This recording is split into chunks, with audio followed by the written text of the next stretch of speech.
we can tend to become complacent, and then we spoil our ability to have discernment and to understand that we need to be aware of how our relationship's traveling. We need to be well aware of where the mind of our partner is, where our mind is. Are we performing right? Are we listening properly? Are we discerning things properly? Are we applying ourselves to the relationship in a way in which it's fair on the other person? Are we meeting the other person's needs as we promised that we would at the start of the relationship, if that be the case? Or are we just playing guessing games and waiting to see who's going to go or who's going to stay?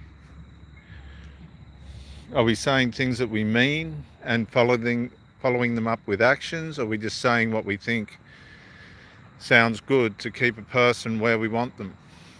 These are the things that are important when it comes to a relationship. Honesty, transparency, time, giving your time to the relationship in a way in which it's going to benefit both people to get somewhere. I've had women tell me that love's this, that and all the other, and I'd die for you, and this, that and all the other, only to fade into inconsistency and lack of communication and unresolved and all these characteristics that hide underneath the surface when you're in a relationship.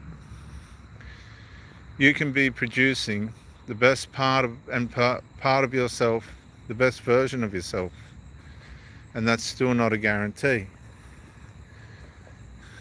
These days, I don't believe there are guarantees. I think you have to tolerate other people's dysfunction. They'll reduce you to their dysfunction. It's just how it works these days. If you're not happy with that, then you lose the relationship, or you give it away. It's one or the other. There's no in between. I've had these relationships that have developed into wonderful,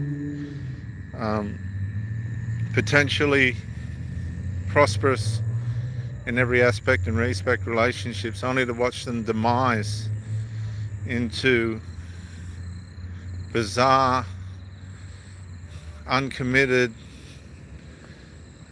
fanciful attempts to try and keep you under control or in control, or at least in distance, so that they can please themselves at the level that they think is suitable.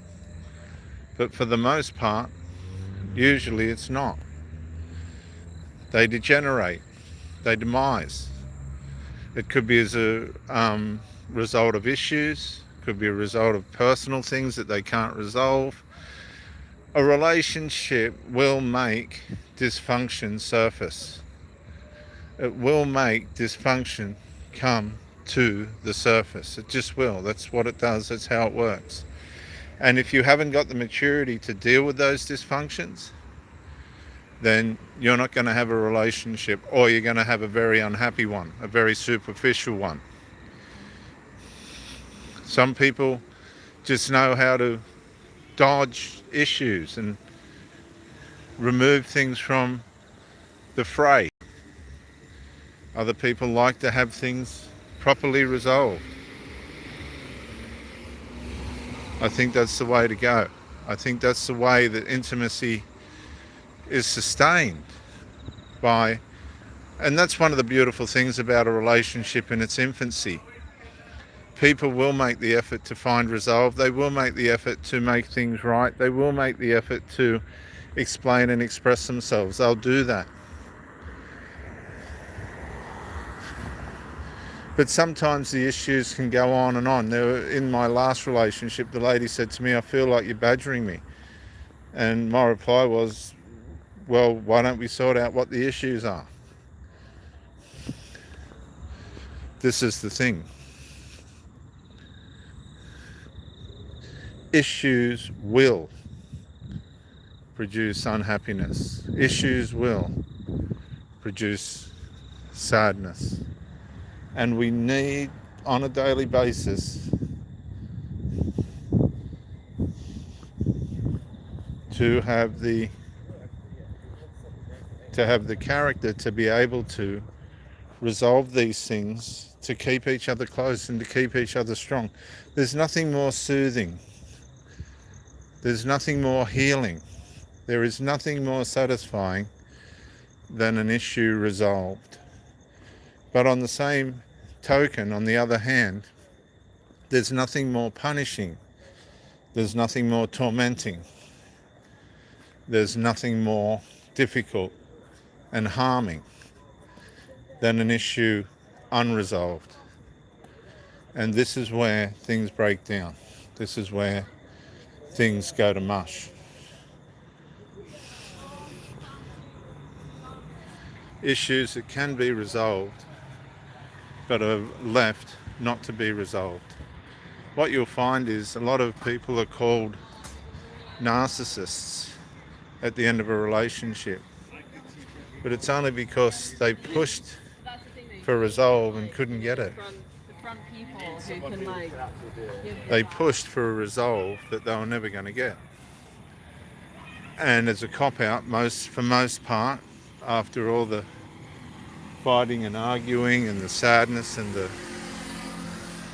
stuff that goes along with unresolved, the person's declared to be, usually the man, a narcissist, and in some cases the woman as well. This is what happens. This is how it works.